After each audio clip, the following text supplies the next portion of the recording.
And welcome to Tuesday Talkies, where we discuss what's going on in the world of music business. I'm Peter Schwing, and joining me today are my fellow co-hosts, Sam Tall, Ayesha Adamo, Stephanie Carlin, and the Duke.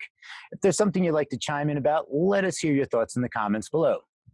Today, we're going to discuss Live Nation's new policies and artist pay cuts, the crossover of gaming and virtual concerts, scientific illuminism and what that means for your creativity, plus integrity is the access to fulfill your career goals. So let's get to it.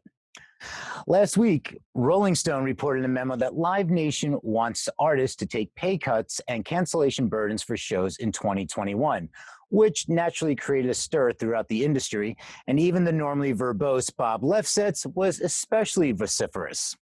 The memo showed many of the new policies shifted financial burden to the artists. For example, the company wants to decrease the monetary guarantees promised to artists before the event by 20% across the board. But just yesterday, Polestar spoke with Live Nation's Charles Attal, saying artists will be paid the same. Live Nation will always be the artist-friendly company. In the article, he states, the language around cancellations in particular has been excised from all agreements and, quote, in retrospect should not have been in there. He added, we're not going to jam artists. It doesn't need to be in the deal terms, and hopefully we won't have to deal with it. He continued by saying artists will get paid the same amount as they did in 2019, and the memo was just the beginning of a conversation around booking talent for 2021. One major point to note that was often overlooked in conversation is that the memo is for booking artists at festival only. Sam, this spread through the industry like wildfire, and everyone had quite a bit to say. I even noticed that for once, you agreed with Bob Lefsetz. What's your take on this? Yeah, so I don't typically side with Bob Lefsetz, but a stopped clock is right twice a day. I find him to be kind of a angry old man on the hill when it comes to the music industry, but sometimes that guy's got a point. Look, I think the thing here from Charles Attal, who runs C3 under Live Nation, it's a walk back, pretty typical walk back. Like, we're open to figuring it out. There's a lot to still figure out and discuss and negotiate and blah, blah, blah, blah, blah. Yeah, but like the memo sent to talent agencies was like a list of policies, not a list of, hey, we're thinking about these things. And if it's all right with you, I'd like to go point by point on this memo and just kind of give like my immediate thought. Cool? Yeah, because it was interesting when the walk back is that, oh, this was a conversation. When you send out a memo like that, that's not a conversation. That's exactly. Apple sending to Merlin saying, here's what you on the independent labels are going to get paid as a percentage. If you want in, sign the dotted line. If you don't want in, well, there's no negotiation. So I'd like to hear, definitely hear your thoughts on the point by point. Artist guarantees adjusted downward 20%. I get it. Maybe there's just not enough money on the table. Artist guarantees are great. Obviously, you want the most money up front. But if you're going to sell out, you're still going to get that sellout price. Not a big deal there. Ticket prices are set by the promoter. Fat chance. Ticket prices are, really expensive because of artist managers like Irving Azoff going to bat for it. Payment terms. Artist receives 10% deposit. Again, fat chance. If you can't guarantee me a substantial amount of that money up front, I can't guarantee that I'm going to be able to bat away other opportunities. Minimum marketing requirements. Artists will be required to assist in the marketing of the festival through minimum social media posting requirements. That's already exists, but at the same time, it's not strictly enforced. And if that gets strictly enforced, we're going to have a real conversation about what it means to be a promoter and whether that actually includes promoting, which is my number one problem with promoters in general. Streaming requirements. All artists will be required to allow their performance to be filmed by the festival. Already exists in a lot of cases, but if streaming becomes, and Lefsetz notes this in his letter, if streaming becomes a main mode of consumption for content of this nature, people don't go to festivals because they live in other countries, it's prohibitively expensive, travel is hindered, that's going to be a real point of negotiation, and whether there's going to be residuals around streaming rights for performances, which don't currently exist. Billing decisions made by the promoter. Again, fat chance. you know, if I want my client to be the headliner and I won't accept anything less, you better believe I'm going to go to a different festival that's willing to give me that. Purchaser retains 30% of all artist merchandise. Not uncommon, especially if they're doing all the sales on site. In some cases, even 60-40, where 40% holds onto the festival. I hate it, but it is what it is. Airfare and accommodations to be a responsibility of the artist. Generally, yes, but if you expect that that's not going to be a line item benefit for the artist, well, then expect the fee to go up, because we got to pay for that somehow. And that usually comes out of the deposit that you pay in advance of the gig if you don't include it in the offer. Sponsorship, festival controls the sponsorship. That's pretty normal. Radius clause. Here's what kills me about festival radius clauses, and here's what's going to kill this sort of sweeping proposal. And Lev sets notes this again. And so one of the things that I agree with him most on this whole thing, if you tell me a year in advance that I am locked out of a large geographic radius for a long period of time, and then a month out the festival cancels because of undersold tickets and I'm up the creek without a paddle, I also don't have a tour that I can do. And understandably, like, tour season is typically spring and fall, and festival season is typically summer. But let's say your festival is like Gov Ball and it's beginning of June, and you have a 180-day radius clause, as I've seen in some instances for the particularly large festivals. Well, then we're looking at the entire year you can't play in a given market, end to end. Calendar year is locked out. So no spring and no fall touring on that front. That's, to me, when you have cancellation terms that basically overfavor the festival when the artist, shoulders that much risk. It's insulting when Live Nation's like, oh, artists should shoulder more financial risk. It's like, they already are. Cancellation due to poor sales, artists will receive 25% of the guarantee. Okay, I guess, but again, like, tour problem. Cancellation by artist. If the artist cancels its performance, the artist will pay the promoter 2 times the artist's fee. Get lost. Absolutely not. Stuff happens all the time. So, if it's like a $3 million headline fee, I'm not paying you $6 million because of a death in the family or something. So that's kind of there's so many points. There's a color, and I'd like to dive. I mean, we could go on for a real long time, and there's so many points, word by word. Yeah. So there were 2 things that I really noticed, and you're going back to that radius clause, which is like, you see, like, here's the 500-mile radius clause, and especially with DJs like EDM festivals, and that's just trying to, that's just competitive trying to lock out for the other festival. But they get paid more. They get paid more for that. Some festivals are like, all right, we're dropping top dollar on this. But again, if you're locked out for 180 days, 500 miles, and then some, it's like, and you only can get a percentage if it's canceled at that. So it's, again, you're out of luck. You're shit out of luck. Right. One of the questions that I had, and this goes back to the festival organizer, they can stream and use the recording for all future media. And it seemed like, so if, I was a festival, what it seems to me is that, all right, I'm the festival organizer. I now own all the rights. I can put out a documentary. I can put out just here's the video of everything. I can put it on all media platforms, and I own it, and I don't have to pay any royalties for that. Is that that's worded?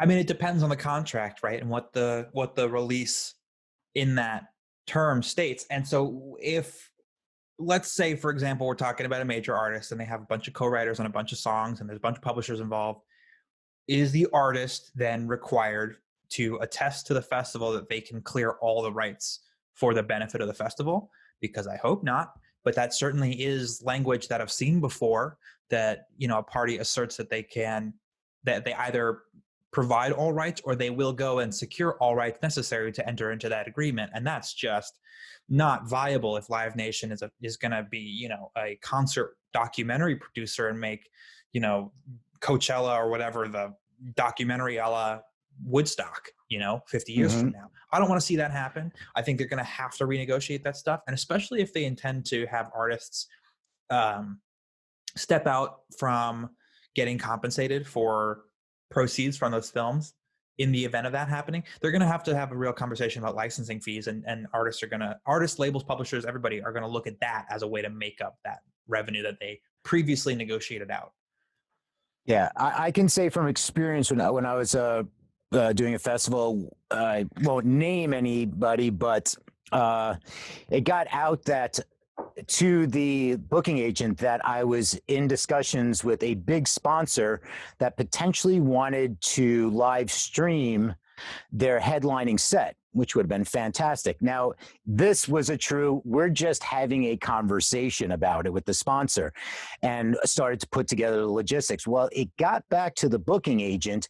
And I will tell you one thing, that booking agent left me about 5 emails of yelling and then voicemails of like, you need to call me right now. I was locked in another meeting. So when I came out after this hour and a half long meeting, my phone was melted. It was like, I just started calling and they picked up the phone and started yelling at me. They're like, do you know what we have to do for licensing? We'll pull the plug. I'm like, we didn't even, we were talking about it. That's why I haven't brought it to you. And this is why, if something was come up, I would bring you the full proposal, not this was a conversation. So things, when there's conversations, quote unquote, memos and conversations, a lot can be taken out of context and a lot can be blown out of proportion. So thank you, Sam. We're going to continue on this music festival. We're going to continue on the music festival concept because you look at these virtual concerts, and now earlier this year Loudwire reported that Korn hosted their own virtual conference within the online video game Adventure Quest 3D, and even the frontman Jonathan Davis attended the in-game performance itself.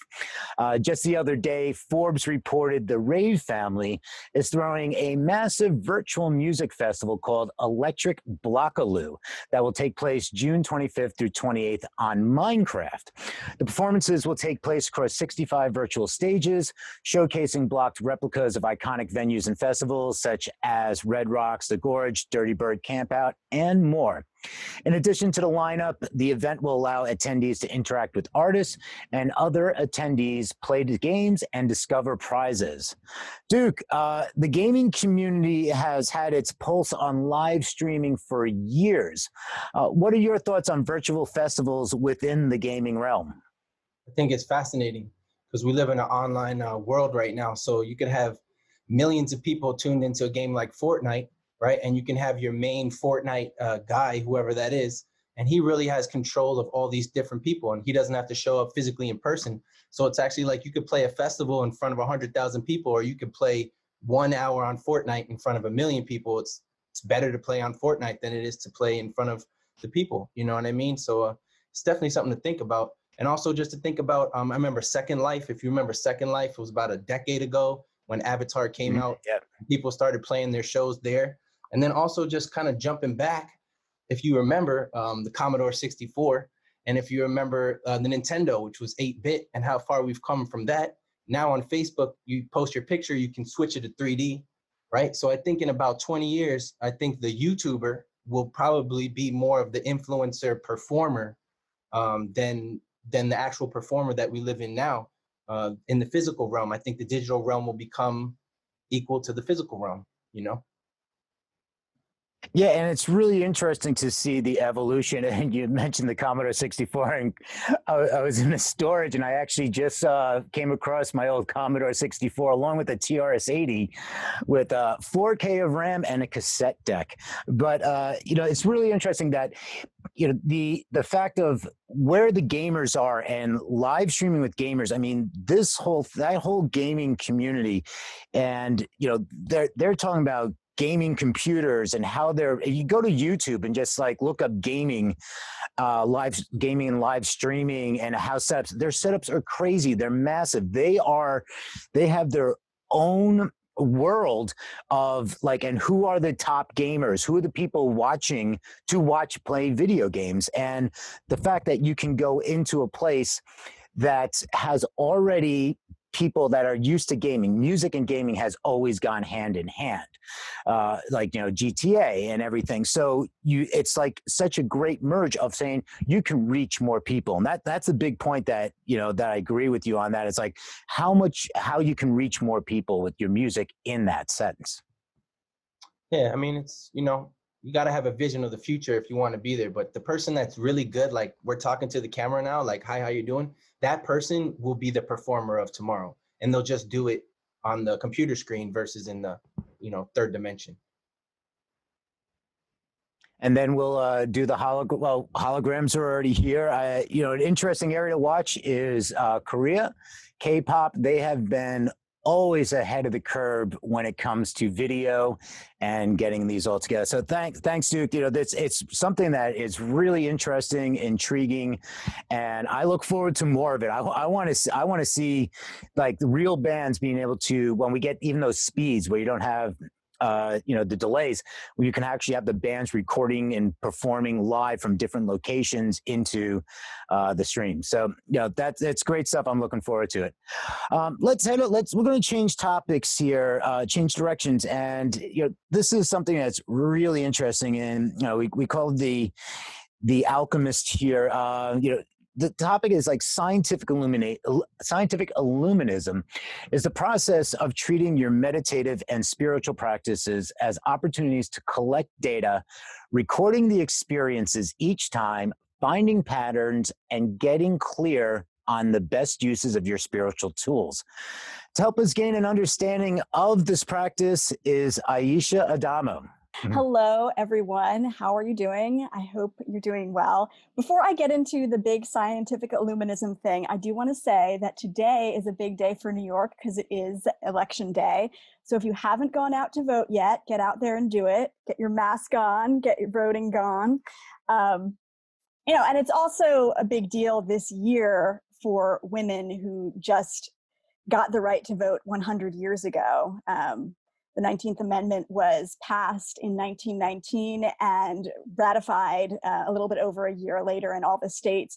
So it's a big year. If you're not out there voting, if you're tweeting instead of voting, what are you doing, girl? Get on it.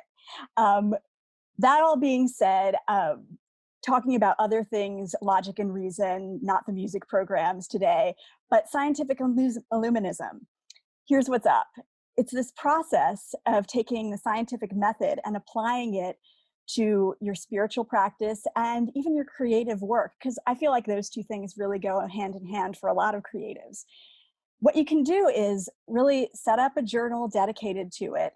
And every time you do your daydreaming, your meditation, your yoga, whatever the practice is, you record the time of day, you record things about the location. It's like a chance to record this data and look back on this data later. So you want to collect as much as you can. Now, starting out, it's just getting in the habit of doing it. But as you progress with it, you write down those interfering thoughts you have about that thing that set you off on Twitter or anything that's interrupting you in your creative process that's getting you away from your integrity with what you want to do. Write all those things down, and then you have a chance each month, each year, whenever you feel like it, to go back and look at what's working and what's not working. Maybe it reveals something about your environment that could be adjusted so that you have a better creative practice and a better spiritual practice and a better chance to get to know yourself on this journey. All of these things can be really helpful if we use that data to make our practice even stronger. And that's basically how it works. There's a lot more I could say about it, and I probably will, because I think this is going to be a theme with the type of things I want to present in the future. But this is a great way to begin keeping integrity about your inner journey and your creative journey. So it's worth checking out and starting to get some work done on it. I like it, and the point of where you're talking about, like the collecting data, it's like keeping track. It's almost like when you say like keeping that, they say to keep that daily diary, but maybe also it's like jotting down. It's like, hey, that negative thought that was blocking me, why don't I write that down? And then like cross that out to say, hey, anytime that thought comes up, I'm actually visualizing crossing that out and just negating it and moving on. Right. That's a great way to get past that. Or like say you've like got a focused meditation. So you've decided to meditate on a simple shape, keeping your mind focused on a simple shape like a red triangle. And every time you try to focus, you have this memory of maybe it's your mom saying, oh, you know, what are you going to get a real job or something like that. Knowing that you have that thought a lot and seeing it on paper and tracking how many times you've had it is really beneficial to say, okay, that's really a thing. And I really need to focus on that to put that one aside. Yeah, and it's it's kind of like your eating habits. It's like, okay, I did my food diary for the week, and I'm like, I had M&Ms 7 times this week, so I should probably stop doing that. So I should stop having these negative thoughts. Yeah, you look good, One Peter. really You can afford a few M&Ms. Let yourself have some M&Ms. It's a tough time. All right, I'll have to dig down here. Thank you so much, Ayesha. There's one thing that you mentioned a few times in there, and it leads really well into this, and that was about integrity. And I know Stephanie's here, and instead, we talk about like integrity is the access to fulfilling your goals, but it will never work if your goals are inauthentic. So here to talk about the unconscious obligations we have to inauthentic visions and why they grind us to a halt is Stephanie Carlin. Hi, guys. So we are about to enter Q3. Mercury is in retrograde. So whatever astro corporate woo-woo modality you subscribe to, this is really the perfect time to do goal reviews. And we're going to take what Ayesha said and make it a little more granular in your life. Because what about when your goals just repeatedly aren't working? If you're interested in doing the deep work of having your art, your business, your creativity as a spiritual practice, at some point or another, you will be forced to look for the roots of your obligations. Your obligations are what keep you hustling with the shit that does not inspire you, and they keep you on a constant grind of untruth. And there are 4 tethers that tie you to these inauthentic obligations. So take notes and do an assessment with me. I want you to think about one thing that's just really pissing you off that you have not accomplished yet, and it's a really big goal or a big dream. Which one of these tethers is keeping you from it? Number 1, parental obligation. Ayesha mentioned this. The idea that this is what my parents want for me. However, being more successful than our parents, well, our subconscious can register this as a betrayal to our genetics. Do you let yourself have more than your mother? Do you let yourself have more than your father? Number 2, obligations to success. The idea that there's only one way of having success. Do you have a role model who showed you, like, this is the only way? Having role models like this kept me in a grind as a concert producer, and I could never allow wealth in until I realized that I was taught this by my mentor. Number 3, indecision. We use not knowing because ultimately we might be a little scared of the responsibility that it comes with to know. So you have to start taking action by listening to those little whispers. And this is actually how you drive blocks up so that you can then clear them. Number 4, are you obligated to our permission-based culture? The idea that you need someone's permission to do what you want. Could be an authority figure, an institution, a university, a certification. Could be God. Could be what your ancestors believed. If we don't give our brain a specific vision with focus, with clarity, we tend to create drama or any old thing to entertain us. And we'll fall back on these default obligations. So whether you're sitting with Q3 benchmarks or reflecting on this Mercury retrograde cycle, I ask you to give permission to your daydreams. Daydreaming is the most important indulgence to creating a vision. Do you allow yourself to daydream? Some of us were allowed to use our imagination as children, and some of us were not. This is about desire. This is related to the sexual chakra, with the center of our desire, and channeling truth through your crown chakra to speak a vision through your throat chakra and visualize the future from your third eye to create wealth, abundance, and stability in that base chakra that leads to a better world for all, the universal love vibration through our heart chakra. So vision is not just about thinking about something. I'm talking about getting out of your thoughts and imagining with your senses. Can you place yourself inside your vision? because you can only imagine something so much greater than you ever thought possible inside of your daydream. That's where it starts. And when you speak this, you create personal integrity that's rooted in truth, and it just stops feeling so hard. So that's what I want to offer you at the beginning of this Q3. I love it. The excitement and the passion. You're talking about the chakras and everything. There was a company that's like integrity and results. It was that was like their some like their tagline, and it was like they truly, that's how they define their culture. The business culture was all about integrity. So everybody was to present themselves with integrity, whether it was at the company, outside the company. And it was more not saying like, this is how you have to reflect the companies, but how you should reflect yourself. And that's carried through a worldwide company. So it was really interesting to see how being able to just address and look at yourself and carry yourself with integrity opens so many doors. That's it for today. Thank you all for tuning in. If you want to chat with our host, stick around for the after show conversation. And if you find this interesting, please hit that subscribe button and ring the notification bell to be alerted about new shows. You can also find us at musicindustrycity.com and on your preferred podcast player. Thank you again to our hosts, Sam, Ayesha, Stephanie, and the Duke. Have a wonderful day and see you next.